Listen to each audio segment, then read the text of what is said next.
You used my sickness to steal from me, your own blood. I swear on mama's grave, you will not enjoy that money. They say that what a man takes by cheating will never give him peace. They also say that the ground never forgets what is buried inside it.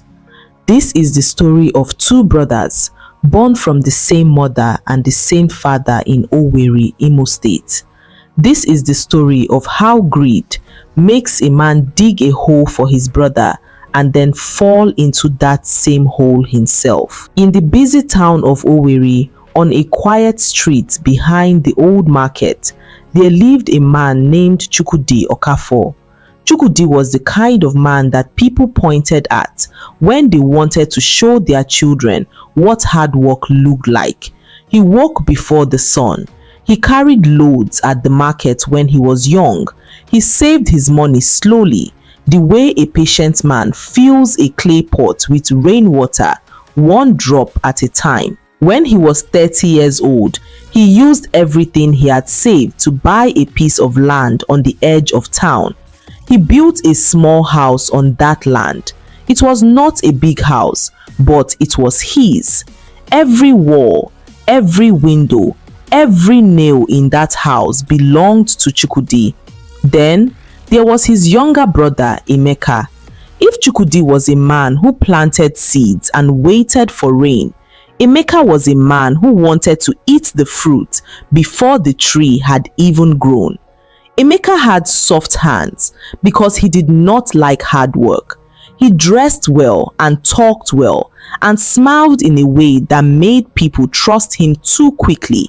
He was good at being liked. He was not good at being honest.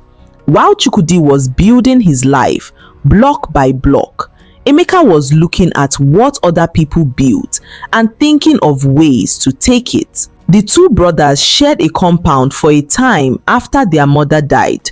Their father had already gone before her. The land, the compound, the family name, all of it now rested between just the two of them. Chukwudi was the older one, and so he carried the responsibility. He paid for the funeral. He settled the debts. He took care of things quietly, the way the first son of a family is supposed to. Emeka watched all of this. He watched the land paper sitting in a brown envelope on top of Chukwudi's wooden shelf. He watched his brother work and plan and save. He watched and he smiled. And behind that smile, something very dark was growing. Nobody in that compound saw it coming. Not the neighbors, not the children who played in the yard, not even Chukwudi himself. But trouble was already sitting in that house like a stranger who had not yet announced his name. My people, what you are about to hear will make you shake your head. Stay with me. Chukwudi got sick. It was not a small sickness. It was the kind that pulls a strong man down to his bed and keeps him there. The doctors at the government hospital in Owerri said it was his kidney. One side was failing. The treatment was expensive, the kind of expensive that makes a grown man close his eyes and breathe slowly before he speaks. Chukwudi had no wife yet. He had no children. He only had that land, that small house, and his younger brother Emeka. The land was now worth real money. A building company from Abuja had come into that part of Owerri. They were buying plots everywhere. Chukwudi's land sat right in the middle of the area they wanted. The company sent a man to his house with an offer. The number on that paper was enough to pay the hospital bills, build a new life, and still have change left over. Chukwudi held the offer letter with shaking hands. He called Emeka. He explained everything. He said, "My brother, I need you to help me handle this sale while I am in the hospital. I cannot travel. I cannot stand in offices. I trust you." Emeka looked at his sick brother lying on that bed. He looked at the offer letter. He looked at the brown envelope with the land papers on the shelf, and he smiled. My people, let me ask you something before we continue. Has someone ever smiled at you like they were helping you, but deep inside they were already planning your downfall? Comment below and tell me yes or no, because I know some of you have a story. And if this is your first time here, please subscribe so you never miss a single story. We are just getting started. That same night, Emeka did not sleep. He sat at the small table in his room and he thought. He thought about the land. He thought about the money. He thought about how Chukwudi was lying in that hospital bed, weak and tired, with tubes in his arm and his eyes half closed. He thought about how a sick man cannot check what his brother is doing. A sick man cannot run to the land registry. A sick man cannot fight. By midnight, Emeka had made his decision. He went into Chukwudi's room quietly. The house was silent. The only sound was the slow turning of the ceiling fan above the shelf. Emeka reached up and took the brown envelope down. He opened it carefully. He removed the original land papers and he replaced them with old documents he had found in their late father's box. Papers that looked similar but meant nothing. Papers that could not be used to sell anything. He put the brown envelope back on the shelf, exactly the way it was. The next morning, Emeka went to Chukwudi's hospital bed with a warm smile. He held his brother's hand. He said, "Do not worry.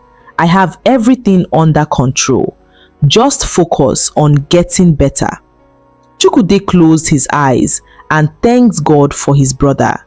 3 days later, while Chukwudi slept in that hospital bed, Emeka walked into a lawyer's office in town. He sat down. He placed the real land papers on the table. He told them he was the owner. He signed where they asked him to sign. He collected the money into an account he had opened in his own name. He walked out of that office feeling like a king. He thought he had won. He did not know that 2 lawyers were already on their way. Emeka moved fast after that. He rented a new apartment on the other side of Owerri. He bought new clothes. He bought a second-hand car and drove it around town like a man who had worked for something. He stopped visiting the hospital. He stopped picking up Chukwudi's calls. When neighbors asked about his sick brother, Emeka said he was handling everything. He said Chukwudi was improving. He smiled and changed the subject. But the building company from Abuja was not a careless company. They had lawyers, real lawyers, the kind that check everything twice and then check it again. Before they could release the full payment, their legal team had to verify the land documents against the original records at the Imo State Land Registry. It was a normal process. Emeka did not know this when he signed. The registry visit took 3 days. On the 4th day, the company's lead lawyer, a sharp woman named Mrs. Adeze Nwosu, sat down with the documents and frowned. The name on the original registry record was Chukwudi Okafor, not Emeka. The signatures did not match the identity document. The dates had small errors that only a trained eye would catch. Mrs. Nwosu had been doing this work for 19 years. Nothing passed her table without a fight. She picked up her phone. Meanwhile, back at the hospital, one of Chukwudi's old friends from the market came to visit. He sat beside the bed and asked how the land sale was going. Chukwudi sat up slowly and said the sale was still being handled. His friend's face changed. He told Chukwudi that he had seen Emeka driving a new car last week. Chukwudi became very still. He asked his friend to hand him his phone. Chukwudi called Emeka 3 times. No answer. He called the building company directly. He asked to speak to someone about the land sale on his plot. The receptionist put him through to Mrs. Adaeze Nwosu. Chukwudi told her his name. There was a pause on the line. Then Mrs. Nwosu asked him to spell his full name slowly. He did. Another pause. Then she said, "Sir, please do not go anywhere. We are coming to you." The next morning, Mrs. Nwosu and her colleague arrived at the hospital with 2 police officers and a file thick enough to use as a pillow. They spread the documents on the small table beside Chukwudi's bed. They showed him everything: the forged signature, the switched papers, the account number where the first payment had been sent. Chukwudi looked at each page without saying a single word. His hands were steady, even though his heart was breaking. He signed an official statement right there on that hospital bed. The police went to Emeka's new apartment that same afternoon. He was inside, eating rice and watching television, like a man with no trouble in the world. When he heard the knock and opened the door, he saw the uniforms and his face changed completely. He tried to talk. He tried to explain. He said it was a misunderstanding. He said Chukwudi had given him permission. He said many things very quickly. Nobody was listening. They found the land papers in his bag. They found the account records on his phone. Mrs. Nwosu had already frozen the transaction before the full amount transferred. Most of the money was still recoverable. Emeka was taken out of that fine apartment in handcuffs. The new car was parked outside. He did not drive it again. The land was returned to Chukwudi. Mrs. Nwosu and her legal team made sure of it. The building company, satisfied that the real owner had been found, resumed the sale properly. This time, Chukwudi signed with his own hand. The money came to his own account. It was enough to pay the hospital bills, complete his treatment, and still have a good amount remaining to start again. He did not celebrate loudly. He did not go on the street and shout. He simply lay back in that hospital bed, looked at the ceiling, and cried quietly, not from sadness, from the kind of tiredness that comes when a battle is finally over. Emeka lost everything: the apartment, the car, the money he thought he had stolen cleanly. And on top of all that, he gained something he never planned for: a court case and a reputation that walked into every room before he did. My people, let me ask you the educational question for today.